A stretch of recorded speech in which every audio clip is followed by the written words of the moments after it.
Hello everyone, today we will discuss about salts in detail.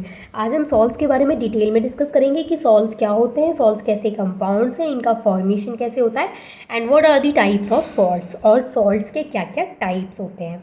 First of all कि ये जो word है salt, ये आपके लिए नया नहीं है, आप इस वर्ड से फैमिलियर हैं। आप खाने में सॉल्ट्स को यूज़ करते हैं जो कि खाने के फ्लेवर को अलग तरीके से चेंज कर देता है और उसको और भी ज़्यादा टेस्टी बना देता है। तो सॉल्ट्स क्या होते हैं? बेसिकली सॉल्ट्स की अगर हम बात करें कि सॉल्ट्स का फॉर्मेशन, जो सॉल्ट्स अगर आप यूज़ करते हैं, अगर हम उसकी बात करें कि जो सॉल्ट आप खाने में यूज़ करते हैं वो कौन सा सॉल्ट है, तो वो सॉल्ट होता है sodium chloride which is NaCl, जिसको कॉमन सॉल्ट और टेबल सॉल्ट भी बोला जाता है क्योंकि वो अक्सर टेबल पे रखा रहता है, इस वजह से उसको टेबल सॉल्ट भी बोला जाता है।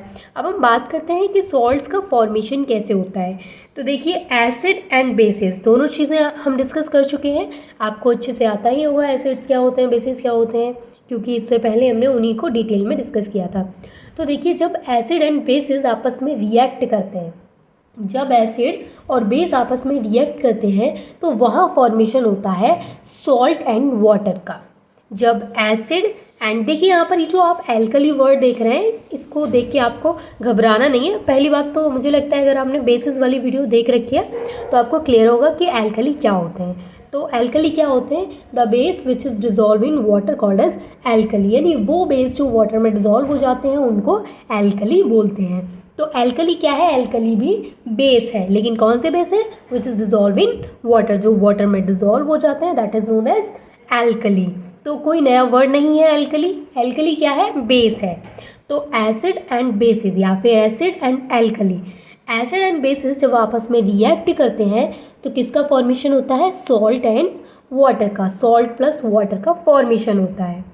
इस रिएक्शन को बोला जाता है न्यूट्रलाइजेशन रिएक्शन। तो सॉल्ट का फॉर्मेशन कैसे होता है? न्यूट्रलाइजेशन रिएक्शन से होता है। न्यूट्रलाइजेशन रिएक्शन में क्या होता है? एसिड एंड बेस आपस में रिएक्ट करते हैं और सॉल्ट एंड वाटर का फॉर्मेशन करते हैं।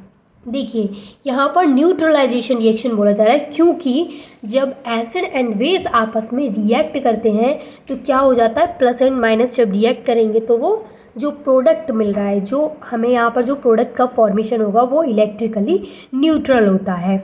जब कैटाइंस एंड एनाइंस आपस में रिएक्ट करते हैं तो वो जो प्रोडक्ट मिलता है वो इलेक्ट्रिकली न्यूट्रल होता है, इस वजह से इस रिएक्शन को न्यूट्रलाइजेशन रिएक्शन बोला जाता है।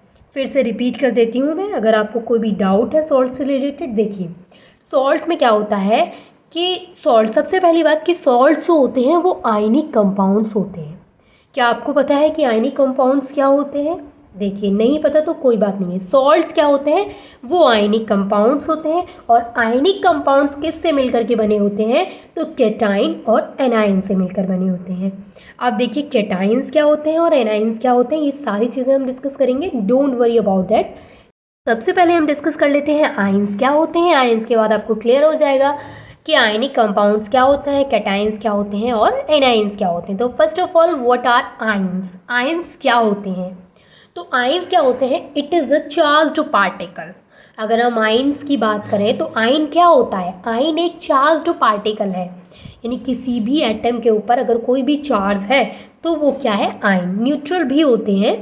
हाँ, तो आयंस में अगर हम कैटाइन की बात करें और अगर हम एनाइन की बात करें, किसी भी आयन के ऊपर अगर पॉजिटिव चार्ज है तो उस आयन को क्या बोला जाएगा? कैटाइन। और अगर उसके ऊपर नेगेटिव चार्ज है तो उस आयन को बोला जाएगा एनाइन। आयंस क्या होते हैं? वो चार्ज्ड पार्टिकल है, अगर उसके ऊपर पॉजिटिवली चार्ज है, पॉजिटिवली चार्ज्ड आयन है वो, तो उसको कैटाइन बोलेंगे। अगर वो नेगेटिवली चार्ज्ड आयन है तो उसको एनाइन बोलेंगे। ये न्यूट्रल भी होते हैं। अब देखिए, सॉल्ट्स क्या होते हैं? आयनिक कंपाउंड्स होते हैं। आयनिक कंपाउंड्स क्या होते हैं? जो कैटाइन और एनाइन से मिलकर के बने होते हैं। अब कैटाइन क्या होता है और एनाइन क्या होता है? I hope this is clear to all of you. देखिए, कैटाइन में पॉजिटिव चार्ज होगा आयन के ऊपर और एनाइन में आयन के ऊपर नेगेटिव चार्ज होगा। आयन क्या है? वो एक चार्ज्ड पार्टिकल है। अब आयनिक कंपाउंड्स क्या होते हैं वो क्लियर हो गया आपको, और ये चीज़ भी आपको क्लियर हो गई कि जो सॉल्ट्स होते हैं वो आयनिक कंपाउंड्स होते हैं। अब देखिए, अब इसको अगर आप रीड करेंगे तो salts are ionic compound. Salts ionic compounds हैं composed of cation and anion, जो कि कैटाइंस और एनाइन से कंपोज्ड हुए होते हैं। ठीक है, कैटाइंस और एनाइन से मिलकर के बने होते हैं जो आयनिक कंपाउंड्स होते हैं, so that the product is electrically neutral, तो जो प्रोडक्ट होता है वो इलेक्ट्रिकली न्यूट्रल होता है। अब एक बार हम इसकी डेफिनेशन डिस्कस कर लेते हैं। A salt is defined as a product formed from the neutralisation reaction of acid and bases. देखिए सॉल्ट क्या है, अगर हम सॉल्ट को डिफाइन करें तो सॉल्ट एक ऐसा प्रोडक्ट है जिसका फॉर्मेशन न्यूट्रलाइजेशन रिएक्शन से हो रहा है। और किसकी न्यूट्रलाइजेशन रिएक्शन से हो रहा है, तो एसिड एंड बेसिस जब आपस में रिएक्ट करते हैं तो उस रिएक्शन को न्यूट्रलाइजेशन रिएक्शन बोला जाता है। और वहाँ फॉर्मेशन किस किस का होता है, as a product salt and water का फॉर्मेशन होता है। क्लियर हो गया आपको कि सॉल्ट का फॉर्मेशन कैसे होता है, एसिड एंड बेस आपस में रिएक्ट करते हैं, सॉल्ट एंड वाटर का फॉर्मेशन होता है। और जिस सॉल्ट का फॉर्मेशन होता है वो कैसा होता है, इलेक्ट्रिकली न्यूट्रल होता है। ये जो सॉल्ट्स होते हैं वो आयनिक कंपाउंड्स होते हैं जो कि कैटाइंस एंड एनाइंस से मिलकर बने होते हैं। और जब कैटाइंस एंड एनाइंस से मिलकर के बने होते हैं तो जो प्रोडक्ट निकल के आता है वो इलेक्ट्रिकली न्यूट्रल होता है। यहाँ तक ये चीज़ क्लियर कर लीजिए, सॉल्ट का फॉर्मेशन न्यूट्रलाइजेशन रिएक्शन से होता है, ये आयनिक कंपाउंड्स होते हैं। और जो सॉल्ट, जो कैटाइन और एनाइन दोनों आपस में रिएक्ट करके जब जिस सॉल्ट का फॉर्मेशन करते हैं वो इलेक्ट्रिकली न्यूट्रल होता है। और फॉर्मेशन एसिड एंड बेस के आपस में रिएक्ट करने से होता है। क्लियर हो गया यहाँ तक। इसके बाद हम बात करते हैं कि ये जो कंपोनेंट आयंस हैं ये इनऑर्गेनिक भी हो सकते हैं और ये ऑर्गेनिक भी हो सकते हैं। यानी ये जो कंपाउंड्स हैं ये कैसे हो सकते हैं, ये इनऑर्गेनिक भी हो सकते हैं और ये ऑर्गेनिक भी हो सकते हैं। यहाँ पर ये देखा है कि these component ions can be inorganic such as chloride Cl- chlorine. तो ये क्या हो सकते हैं, ये इनऑर्गेनिक भी हो सकते हैं। और ये जो कंपोनेंट आयंस हैं वो क्या क्या हो सकते हैं, वो इनऑर्गेनिक भी हो सकते हैं और वो ऑर्गेनिक भी हो सकते हैं। इनऑर्गेनिक की बात करें तो such as chloride, as well as अगर हम ऑर्गेनिक की बात करें तो such as acetate. Monoatomic ions such as fluorine. देखिए monoatomic, diatomic, triatomic and polyatomic क्या होता है, इनमें क्या डिफरेंस है इसको क्लियर कर लेते हैं। देखिए मोनोएटॉमिक मतलब होता है सिंगल, डायएटॉमिक मतलब वहाँ पे डबल, ट्राई मतलब ट्रिपल एंड पॉली मतलब ज़्यादा, यानी 4 और 4 से ज़्यादा के लिए हम क्या यूज़ कर लेते हैं, पॉली यूज़ कर लेते हैं। तो यहाँ पर क्लियर है ये बात कि जब हम मोनोएटॉमिक बोल रहे हैं तो यहाँ पर सिर्फ और सिर्फ एक फ्लोरीन की बात हो रही है। और यहाँ पर हम पॉलीएटॉमिक बोल रहे हैं तो यहाँ पे SO4 2- सल्फेट की बात हो रही है जो कि पॉलीएटॉमिक है। तो ये चीज़ आप क्लियर कर लीजिए। Mono means single, di means double, tri means triple और पॉली मीन्स ज़्यादा, बहुत ज़्यादा हो सकते हैं, थ्री से ज़्यादा, 4 से ज़्यादा। तो उसके लिए फिर एक सिंगल वर्ड यूज़ कर लेते हैं पॉलीएटॉमिक। अब देखिए कितनी चीज़ें क्लियर हुई आपको कि सॉल्ट का फॉर्मेशन न्यूट्रलाइजेशन रिएक्शन से होता है, ये आयनिक कंपाउंड्स होते हैं composed of cations and anions. और ये जो प्रोडक्ट होता है वो इलेक्ट्रिकली न्यूट्रल होता है। और ये जो कंपोनेंट आयंस होते हैं वो इनऑर्गेनिक भी हो सकते हैं, वो ऑर्गेनिक भी हो सकते हैं। अब हम फाइनली बात करते हैं कि टाइप्स ऑफ सॉल्ट्स क्या होते हैं। देखिए फर्स्ट अगर हम इनके टाइप्स की बात करें तो फर्स्ट टाइप क्या होगा कि जब स्ट्रॉन्ग एसिड किसी स्ट्रॉन्ग बेस से रिएक्ट करेगा। देखिए एसिड एंड बेस में मैंने आपके साथ डिस्कस किया था कि जो एसिड्स होते हैं वो वीक एसिड्स होते हैं और एक स्ट्रॉन्ग एसिड्स होते हैं। बेसिस वीक बेसिस भी होते हैं और स्ट्रॉन्ग बेसिस भी होते हैं। तो उन्हीं के बेस पर यहाँ पर ये टाइप्स हैं, इनके टाइप्स ऑफ सॉल्ट्स। तो फर्स्ट है कि जब एक स्ट्रॉन्ग एसिड एक स्ट्रॉन्ग बेस के साथ रिएक्ट करेगा, तो जब strong acid and strong base आपस में रिएक्ट करेंगे तो न्यूट्रल सॉल्ट का फॉर्मेशन होगा और वाटर का फॉर्मेशन होगा। यानी कि जब दोनों ही स्ट्रॉन्ग आपस में जुड़ेंगे, आपस में रिएक्ट करेंगे तो न्यूट्रल सॉल्ट का फॉर्मेशन होगा और वाटर का फॉर्मेशन होगा। सेकेंड है कि जब वीक एसिड और वीक बेसिस रिएक्ट करेंगे, यानी अभी हमने बात किया फर्स्ट टाइप में कि जब दोनों ही एसिड एंड बेस स्ट्रॉन्ग होंगे तो न्यूट्रल सॉल्ट एंड वाटर का फॉर्मेशन होगा। सेकेंड टाइप की अगर हम बात करें तो वो है कि जब दोनों वीक आ जाए तो क्या होगा। अभी हमने बात किया कि दोनों स्ट्रॉन्ग हैं, एसिड भी स्ट्रॉन्ग है, बेस भी स्ट्रॉन्ग है, तो दोनों रिएक्ट करते हैं तो न्यूट्रल सॉल्ट एंड वाटर का फॉर्मेशन हो रहा है।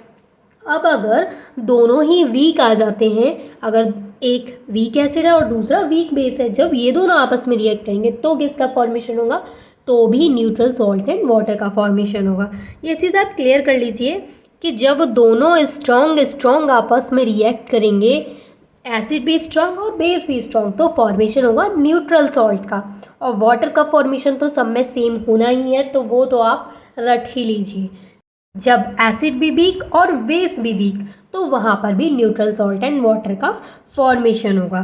थर्ड टाइप की अगर हम बात करें तो यहाँ पर क्या है कि यहाँ पर कोई एक स्ट्रॉन्ग है, एसिड तो स्ट्रॉन्ग ले लिया है लेकिन जो बेस यहाँ पर यूज़ किया गया है वो कैसा है, वीक बेस। तो ऐसा भी हो सकता है कि कोई स्ट्रॉन्ग एसिड किसी वीक बेस के साथ रिएक्ट करे तो वहाँ किस तरीके के सॉल्ट का फॉर्मेशन होगा, तो जो स्ट्रॉन्ग होगा उसके साइड में होगा, यानी कि उसके फेवर में सॉल्ट का फॉर्मेशन होगा। तो स्ट्रॉन्ग क्या है, एसिड। यहाँ पर हमने स्ट्रॉन्ग क्या यूज़ किया है, स्ट्रॉन्ग एसिड यूज़ किया है और वीक बेस यूज़ किया है। तो जो स्ट्रॉन्ग है उसके फेवर में सॉल्ट चला जाएगा। तो एसिड स्ट्रॉन्ग लिया है तो जो सॉल्ट का फॉर्मेशन होगा वो एसिडिक सॉल्ट का होगा। उसके बाद किसका फॉर्मेशन होगा, वाटर का, जो कि सेम चलता आ रहा है।